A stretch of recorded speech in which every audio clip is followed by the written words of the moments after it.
Alors bonjour les amis, je vous présente un nouveau petit ordinateur qui s'appelle le PIN64. On va le voir ici, il est là. Alors effectivement, il est vraiment tout petit.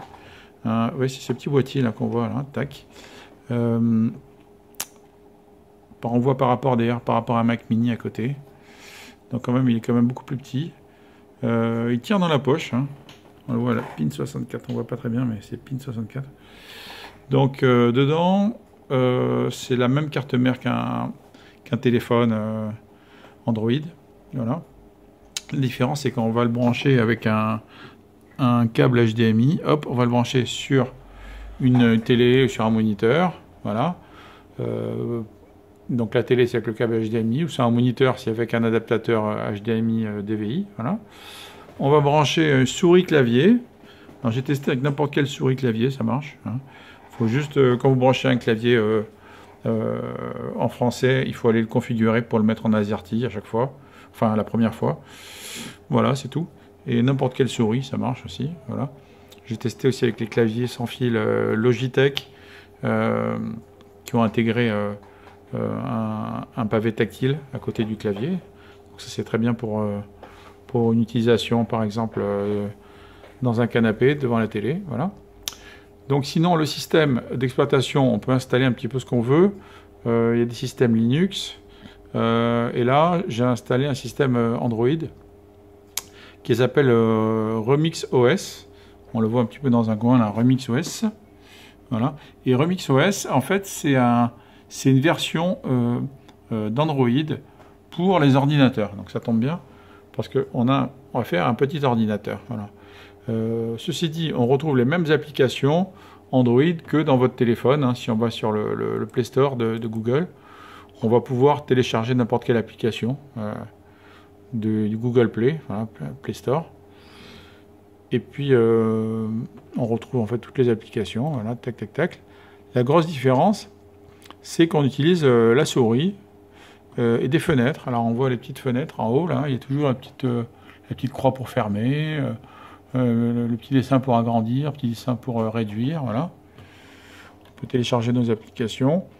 Alors les jeux, c'est pas trop recommandé. Il y a quelques petits jeux qui peuvent être sympas. Par contre, c'est pas trop recommandé parce que la plupart des jeux sont faits pour être joués avec un écran tactile. Alors que là, en fait, on travaille avec une souris. Donc, c'est pas vraiment fait. Bon, il y a certainement des jeux qui marchent bien avec une souris. Des jeux d'échecs ou des jeux assez classiques. Par contre, tous les jeux tactiles, je ne recommande pas. Voilà. Sinon, cet ordinateur est plutôt fait pour travailler. Ça remplace un ordinateur. C'est tout petit, mais en fait, ça remplace un ordinateur, oui, par rapport à un ordinateur portable à côté. Donc c'est tout petit. Ça remplace un ordinateur parce qu'effectivement, vous avez, par exemple, Word, Excel et PowerPoint de Microsoft. Alors c'est des versions un petit peu simplifiées. Donc là par exemple on voit la version de Word. C'est un peu flou là. Donc en fait on voit la version de Word, on voit les versions d'Excel. Voilà. Qui sont un petit peu simplifiées. On voit aussi tout ce qui est application Google. Donc par exemple Google Drive, Google Docs, Google Sheets, donc c'est le tableur de Excel, tableur de Google je veux dire. Voilà. Les présentations aussi. Voilà. Qu'est-ce qu'on retrouve dans l'application Gmail? Donc là c'est très pratique.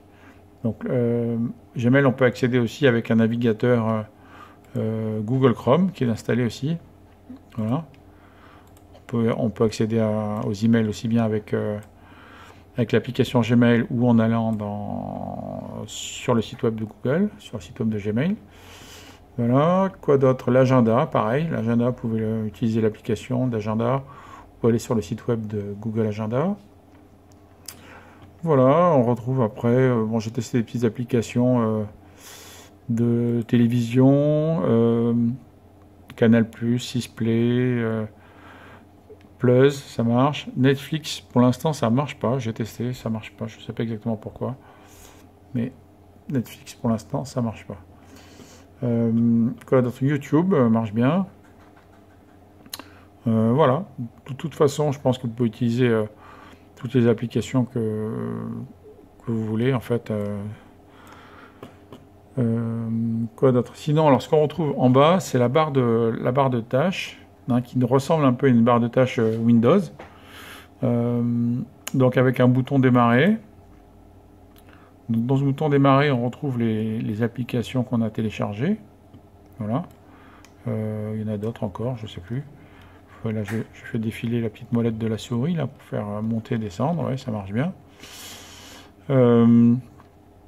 Et puis, qu'est-ce qu'on a d'autre? Ici, on a par exemple la date, l'heure, le Wi-Fi, le clavier. Alors, voilà, il faut configurer un clavier. Donc là, j'ai branché un clavier très basique. Un vieux clavier exprès pour tester. Voilà, les haut-parleurs, le Bluetooth. Alors, c'est compatible aussi avec tout ce qui est Chromecast aussi, hein, si on veut. Bon, encore que là, il n'y a pas un intérêt extraordinaire, mais puisque c'est déjà connecté à Internet, voilà. Et puis, quoi d'autre? Bon, voilà, c'est tout. Et puis, donc, c'est compatible aussi avec toutes les applications qui sont sur Internet, hein, c'est-à-dire les applications Google, les applications Microsoft, mais aussi des applications de CRM, ERP, logiciels de gestion. Tout ce qui marche avec un navigateur comme Google Chrome ou Firefox, hein, fonctionnera très bien. Voilà. Nous, on peut aussi développer vos propres applications sur mesure, hein, avec appli.pro. Voilà. Appli.pro, en fait, on développe vos applications sur mesure. Et donc, c'est un logiciel de gestion un peu classique, hein, mais sur mesure. Voilà, avec une base de données, avec des formulaires de saisie, on importe ou exporte des fichiers Excel.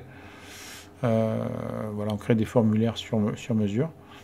Donc ça veut dire quoi? Cloud ERP, c'est ça. C'est-à-dire qu'en fait, vous avez votre logiciel de gestion de votre entreprise qui est directement sur Internet. Donc c'est pour ça qu'on n'a plus besoin finalement d'avoir un gros ordinateur, un système d'exploitation Windows. Et voilà, donc là, il y a simplement, tout est sur Internet. Il y a quand même une carte mémoire à l'intérieur là, dans ce modèle 64 Go. Je crois qu'on peut monter jusqu'à 256 Go. Mais encore une fois, je ne vous conseille pas de mettre toutes vos données dans votre ordinateur. Hein. Il vaut mieux les stocker plutôt sur Internet.